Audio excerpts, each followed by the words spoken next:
Boa noite a todos nós. Boa noite, Marcelo. Viajar é muito bom. E voltar para casa é sempre muito melhor. É muito bom. Muito bom. Prazer em rever a todos. E sejam bem-vindos os que chegam à nossa casa pela primeira vez. A imensidão de dores, a imensidão de sofrimentos que a nossa humanidade atravessa, o elenco de angústias que nós temos vivido nos últimos tempos, tem justificado dentro da nossa humanidade um distanciamento em relação à compreensão de Deus. Porque não é possível a existência de Deus diante de tanto sofrimento que a humanidade tem. Como pode, de repente, alguém ter criado tudo isso e assistir ao sofrimento que a humanidade atravessa? E este raciocínio típico do ateísmo, e que não faz parte do pensamento espírita, evidentemente, é um pensamento muito corrente na nossa sociedade.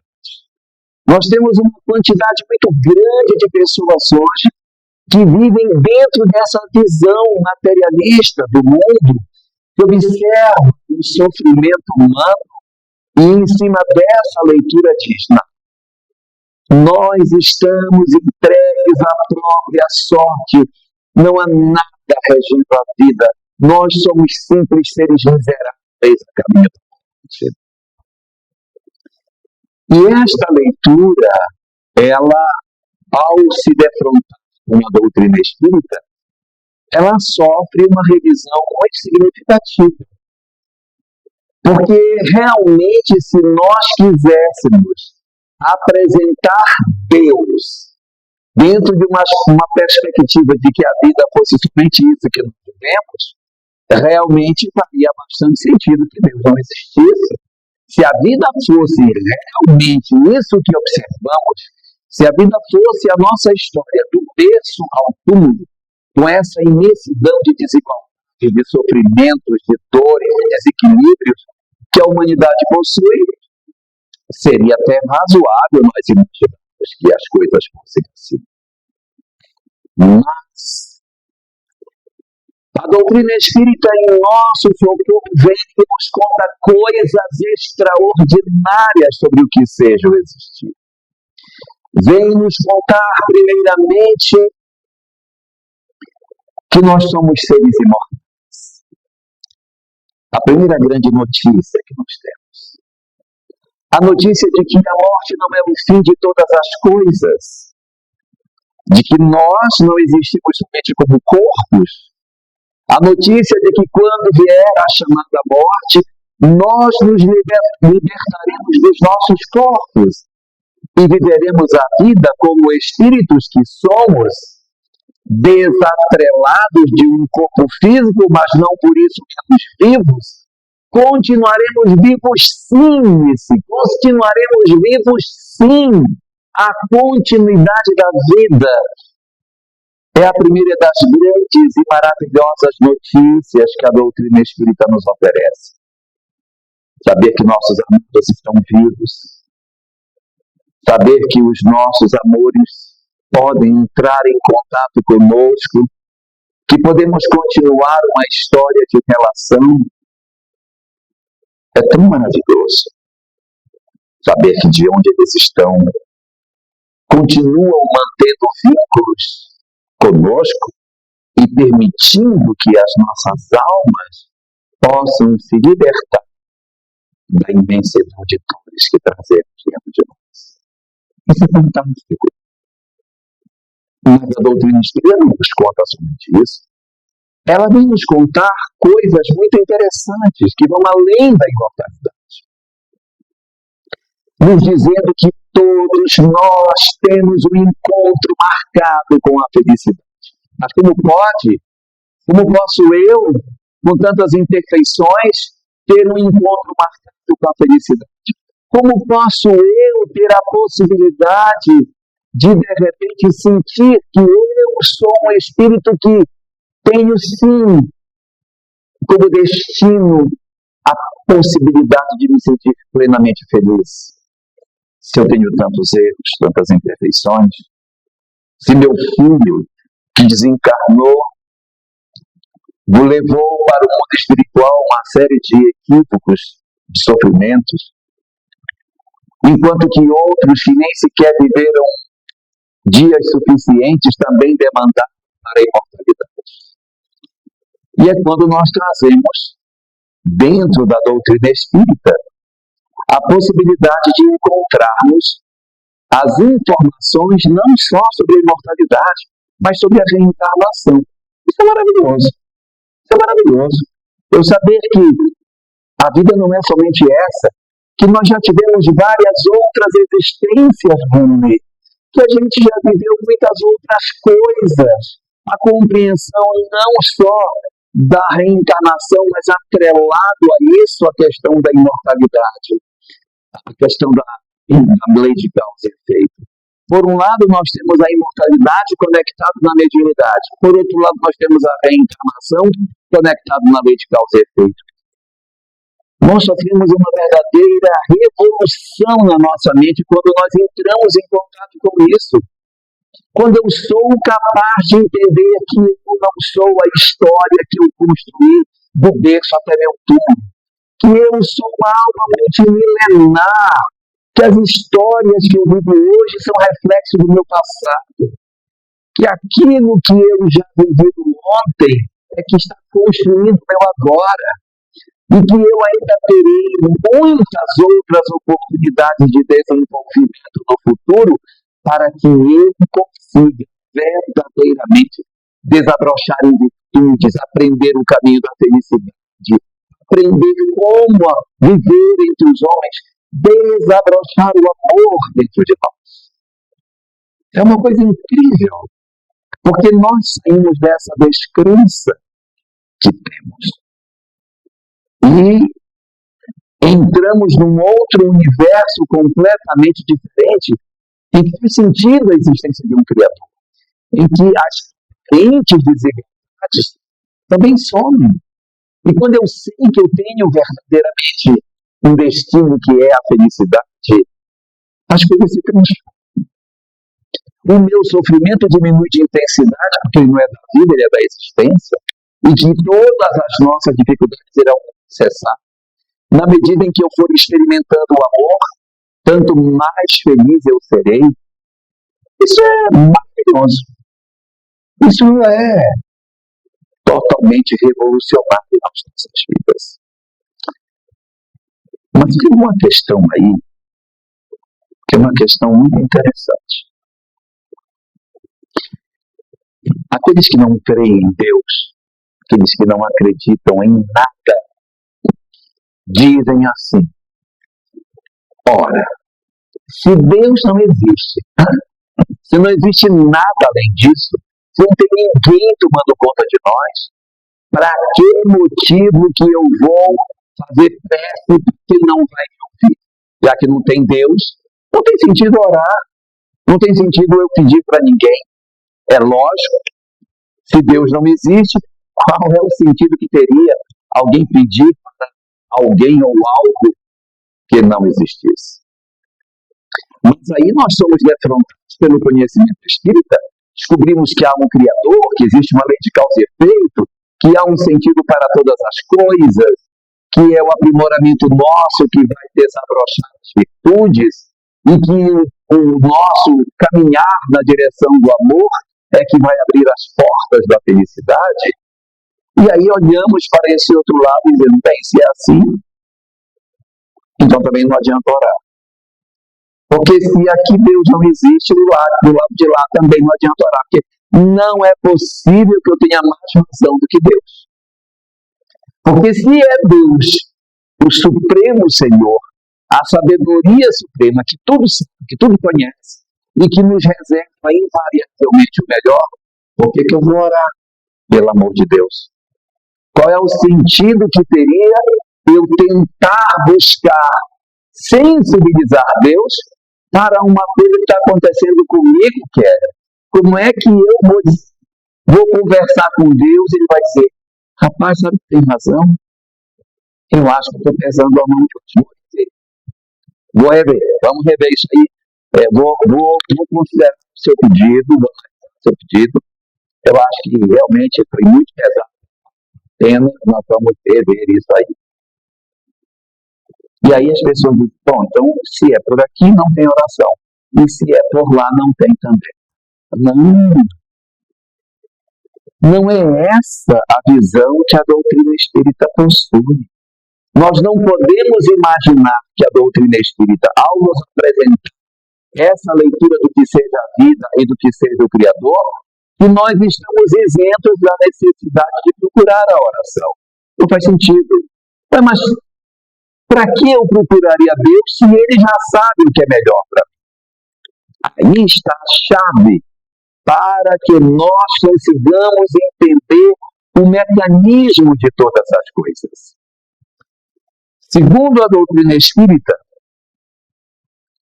nós temos um passado, que é razoável, que já aconteceu, não tem como mudar, o passado é o passado. Então nós temos um passado, que é o que já foi. Nós temos zero presente. Sim, porque o presente não existe. O que eu acabei de falar já não é mais presente, já é passado. E agora já é passado de novo. Então não tem presente. A todo momento o passado, o presente está deixando de estar tirando o passado. Não existe. Eu tenho, portanto, um passado, zero presente e incontáveis futuros. Eu possuo no horizonte da minha vida incontáveis possibilidades em função do meu livre-arbítrio. Então, por esta ótica que a doutrina espírita nos aponta, não existe destino selado. Algumas pessoas, quando se aproximam do conhecimento espírita, acreditam assim: nós temos que cuidar do nosso planejamento, porque o que está no nosso planejamento vai acontecer. O sujeito teve acesso a uma informação de que ele morria de acidente de avião. Nunca pegou avião para escapar dessa possibilidade. Pois o teco-teco caiu em cima dele. Morreu de acidente de avião. Essa leitura muito fatalista da lei de causa e efeito, ela não encaixa na verdade que o Espiritismo nos aponta. Nós temos, às vezes, uma leitura muito simplista do futuro, na consideração de que não, o que tiver que ser, será. Se Deus quiser me alimentar, Ele vai provocar um vento no supermercado que vai tirar um saco de arroz de lá de dentro, ele vai voar no vento que vai cair na minha casa e quando vai ter na panela, o arroz vai cair dentro da panela com água e vai ferver o arroz já com o sal certinho. E um segundo vento vai bater com uma colher e jogar dentro da minha boca. Essa leitura é uma leitura equivocada. Essa é uma leitura equivocada. Não é assim que a lei de Deus funciona. É lógico que existe um planejamento divino. Mas este planejamento divino, ele espera pela nossa movimentação. Quanto mais eu me movimento na direção do progresso, maiores as potencialidades de eu encurtar o meu tempo de sofrimento na Terra. E quanto mais eu resisto a um processo de mudança, tanto maiores são as possibilidades de que eu necessite por mais tempo de uma determinada experiência. É preciso que despertemos. É preciso que nós compreendamos que o objetivo da lei de Deus não é nos punir. O objetivo da lei é nos educar. É esse o objetivo pelo qual nós estamos sujeitos a todas essas experiências que a vida nos dá. Se nós, na verdade, aproveitarmos as lições que a vida nos dá, o quanto nós podemos mudar numa história de vida? Enquanto eu posso alterar as minhas possibilidades por uma decisão, eu vou por esse caminho, eu vou por aquele, o uso do nosso livre-arbítrio, enquanto que isso pode verdadeiramente alterar as nossas disposições. E da mesma forma que nós somos possuidores de livre-arbítrio e que esse livre-arbítrio pode encurtar a nossa história de sofrimento ou aumento de acordo com a nossa decisão, assim também a nossa busca de Deus através da prece também pode mudar as nossas histórias de vida. Muitas vezes nós queremos acreditar que como Deus já sabe tudo, não adianta pedir, porque Ele já vai nos dar aquilo que a gente merece. Pois é. Ele vai nos dar aquilo que a gente merece no padrão que nós estamos. Mas quando eu oro e que eu altero o meu padrão mental e eu verdadeiramente busco uma conexão com o divino, eu me predisponho a acionar mecanismos da lei que estavam disponíveis, mas que eu não estava em condições de acessar. É como se fosse, de repente, uma grande possibilidade de uma porta que está fechada e que nós não nos predispomos a ir e abrir aquela porta. O Cristo dizia: batei e abrir-se-vos.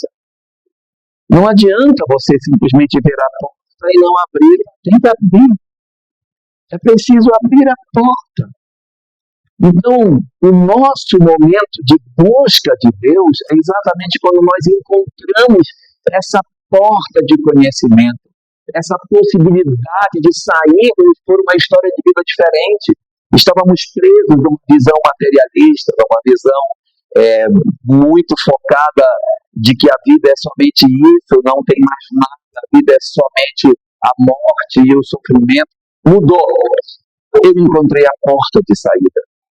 Eu achei a porta. E quando eu achei essa porta, não aconteceu nada, porque eu não acionei a porta. Eu só descobri a porta. Olha, por essa porta se sai. Por esse caminho aqui é possível a gente encontrar uma nova história. Mas eu não acionei a porta. E o Cristo diz: batei e abrir-se-vos-á. Nós precisamos fazer um novo caminho nas nossas vidas. E esse novo caminho é quando nós descobrimos as verdades espirituais e tomamos a decisão de, batendo nesta porta, permitir que se abra. E quando a porta se abre, eu contemplo o que tem do lado de fora. Porque quando a gente está lá dentro e a porta está fechada, eu não sei o que tem dentro. Mas quando a porta se abre, que eu vejo a imortalidade, eu vejo o mundo espiritual, eu vejo a lei de causa e efeito, eu vejo a reencarnação, eu enxergo o que tem do lado de fora da minha realidade. Eu digo: meu Deus, como é linda a vida! Só que bater e abrir também não é suficiente. Eu preciso demonstrar interesse naquilo que está do outro lado, na felicidade que está para além do espaço estreito em que eu estou. E diz o Cristo: pedi e obtereis. O que é que você quer? O que é que você deseja? E então é preciso que nós expressemos a nossa vontade para que o mecanismo da lei possa se mover. Às vezes o sofrimento vai fazer com que nós digamos: Senhor, está muito difícil. Me ajuda, por favor. Sozinho eu não estou dando conta. Isso é tão importante. Isso é tão importante. Porque quando eu me movimento no sentido de pedir misericórdia, de pedir ajuda, o mundo muda. As coisas se transformam para nós. Ué, mas Deus não é imutável? Deus é, mas nós somos mutáveis. E quando eu mudo a minha disposição íntima, o cenário espiritual pode mudar. A oração tem o poder, sim, de alterar as condições. Quando nós oramos, ideias que nós não havíamos pensado antes nos acordem. Nós temos a possibilidade de ver coisas que ainda não tínhamos visto. Temos a possibilidade de entender determinados fenômenos que estão à nossa volta e que nos passaram despercebidos. Então, na hora que nós fazemos a oração, os nossos amigos espirituais, eles têm a possibilidade de nos ajudar. Às vezes eles querem, mas nós estamos desconectados. Porque quando eu estou amargurado, reclamando, eu me desconecto. Eu me desconecto. Porque eu estou reclamando, chateado, amargurado, entristecido, depressivo. As minhas conexões não se fazem. E a ajuda espiritual que eu poderia receber, eu não recebo. É como se Deus quisesse entregar mais. Mas nós fechamos as portas para não receber. Eu quero te dar, a porta está fechada. Você não está querendo receber o que eu quero te oferecer. Então, por exemplo, uma pessoa, quando ela deprime, que ela se fecha na sua dor, ela automaticamente se credencia a um processo de sofrimento que ela não precisaria estar pensando. É uma condição na qual ela mesma se movimenta fugindo da possibilidade de equilíbrio. É a mesma coisa que acontece conosco quando nós nos retiramos da graça, quando nós decidimos que nós não vamos procurar. É importante fazer esse movimento para abrir os canais do mundo espiritual e as ideias que a gente não está tendo, a gente consiga ter. Que as mobilizações que os espíritos possam fazer façam sentido, porque eu passo agora a ser merecedor de uma nova realidade, diferente da outra. Quando eu estou fechado, por que eu vou oferecer uma condição de maior felicidade se ele ainda nem sente que tem dor? Se ele nem percebe que precisa de ajuda? Então é necessário que nós permaneçamos em estágios, muitas vezes de dor, para que a dor nos movimente na direção da saída. O livro dos Espíritos, na Lei do Progresso, nos diz: é necessário que o mal chegue ao extremo para que o homem sinta a necessidade do bem. Muitas vezes os nossos sofrimentos precisam chegar a determinados patamares para que nós consigamos nos mover intimamente e podermos dizer: está muito difícil, eu preciso de socorro. Quando a gente se aproxima do ar, que tem aqueles 12 passos, o primeiro passo do ar é: reconheço que sou incapaz de resolver sozinho e preciso de uma ajuda de um poder superior a mim, porque eu só não dou conta de sair. É o primeiro passo, é o primeiro sinal para que a vida das pessoas possa mudar. Eu descobri que eu não dou conta só. É aí que a gente percebe a importância dessa conexão com o ideal superior, que vai nos sustentar, que vai nos dar a força que a gente precisa e que vai nos ajudar nessa grande transformação que é a história da existência humana. Mas tem um detalhe dentro da prece. Às vezes, nós oramos querendo que Deus nos conceda a felicidade dos homens. Mas nem sempre aquilo que nós pedimos é o que é melhor para nós. Às vezes, o que nós queremos é algo que aparentemente é bom, mas verdadeiramente é ruim para nós. E como Deus nos observa de uma maneira muito diferente daquela que nós achamos que somos, então a gente vai descobrir que às vezes a gente ora para um lado e a resposta de Deus vem por outro caminho. Em o livro dos Espíritos, na Lei de Destruição, pergunta 738A, ali Kardec está fazendo uma pergunta que não tem nada a ver com esse assunto, está falando sobre flagelos destruidores, e na resposta os Espíritos dizem, olha o que eles dizem, abre aspas: os Espíritos, sobreviventes a tudo e pré-existentes, estes são os verdadeiros filhos de Deus e objetos de toda a sua solicitude. Em outras palavras, os filhos de Deus não são os homens, são os espíritos. O objeto da solicitude de Deus não são os homens, são os espíritos. O foco de Deus, portanto, é na felicidade espiritual e não na felicidade material. Nós muitas vezes queremos que Deus nos entregue determinadas coisas que verdadeiramente não vão nos fazer bem. Então a gente pede e não obtém. Porque isso que nós estamos querendo, Jorge, não é, de repente, o ideal para as nossas vidas. Às vezes a gente diz, oh meu Deus, por que essa pessoa não morre outra vez? Me deixar em paz. Mas, de repente, dentro dessa história de vida que a gente está tendo, existem muitas experiências que nós estamos tendo com a convivência com esse indivíduo. E o que eu quero não é, na verdade, a melhor coisa para mim.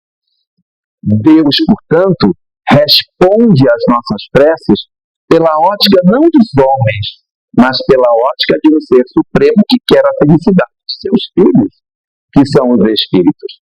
A felicidade dos espíritos não é a opulência material, as facilidades materiais. Às vezes, as dificuldades materiais são o grande objetivo que a gente veio buscar na existência. E eu estou querendo fugir exatamente do processo educativo que a vida vai me dar. De repente, eu estou dentro da situação digna que a vida tem. E eu estou tentando me desembaraçar daquilo que seria o melhor instrumento educativo que a vida poderia me dar. Então, Deus vai sempre responder às nossas preces.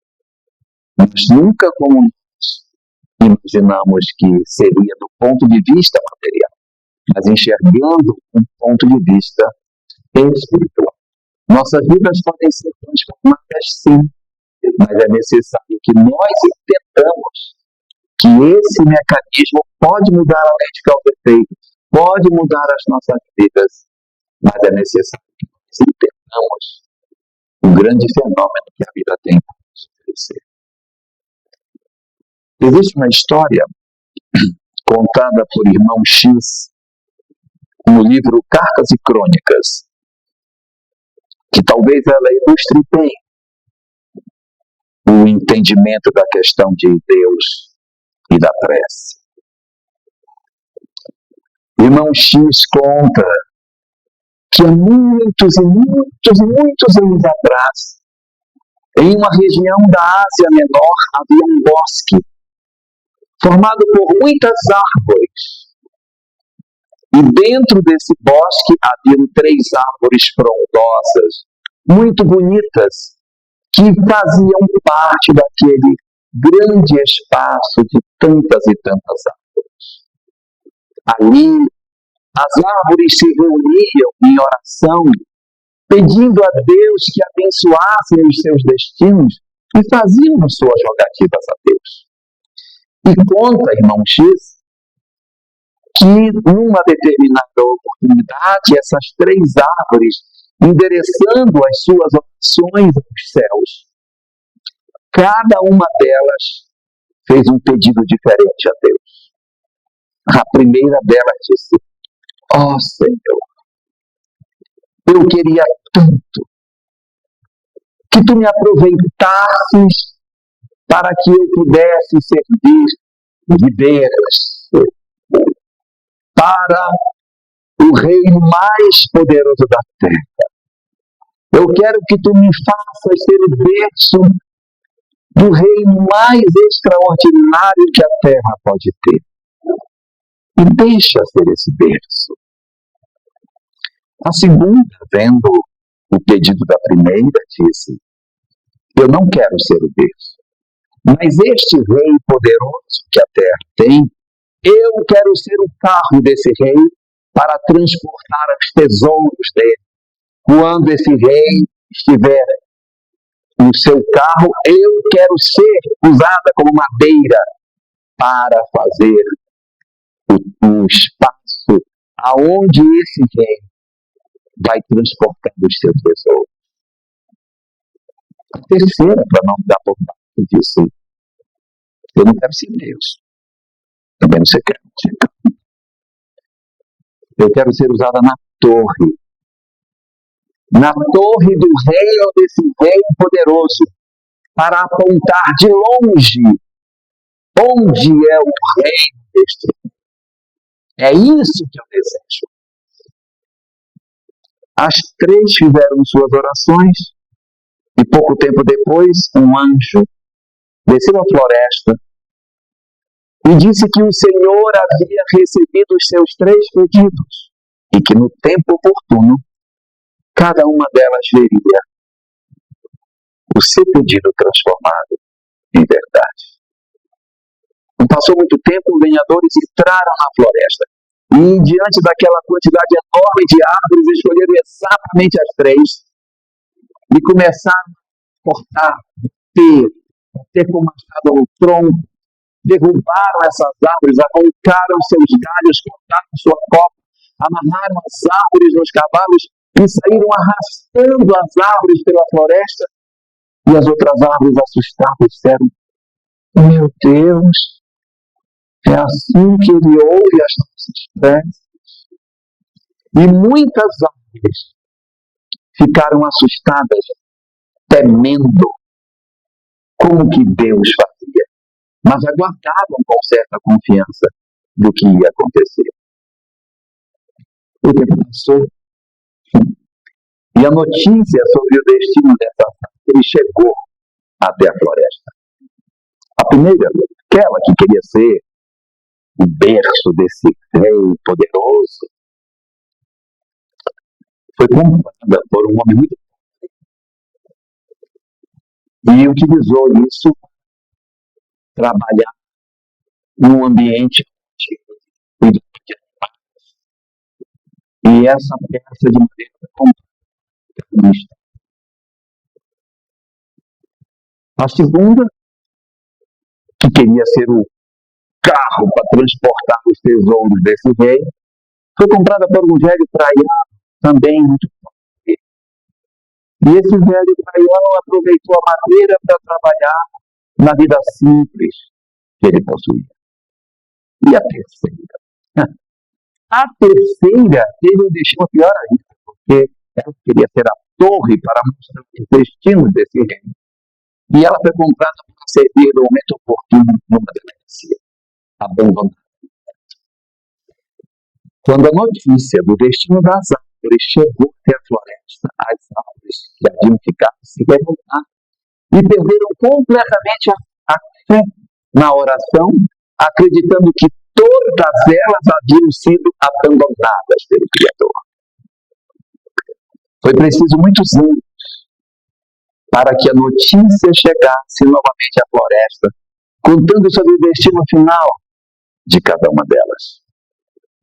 A primeira das três foi um coxo de animais que Maria de Nazaré, com panos muito singelos, transformou aquele coxo no berço do rei, mais sublime. O velho praiano das margens do lado da terra fez daquela árvore uma na qual Jesus subiu e transportou os seus mais valiosos tesouros, que eram os seus ensinamentos. Era a barca na qual Jesus navegava pelo lago de Genezaré, levando as notícias do amor das pessoas. E a terceira das três foi aquela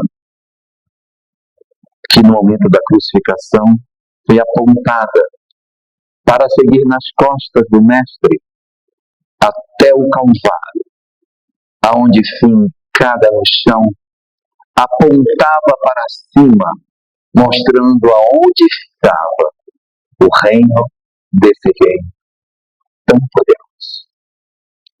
Todas elas foram atendidas por Deus nos seus pedidos, conforme a leitura espiritual da vida.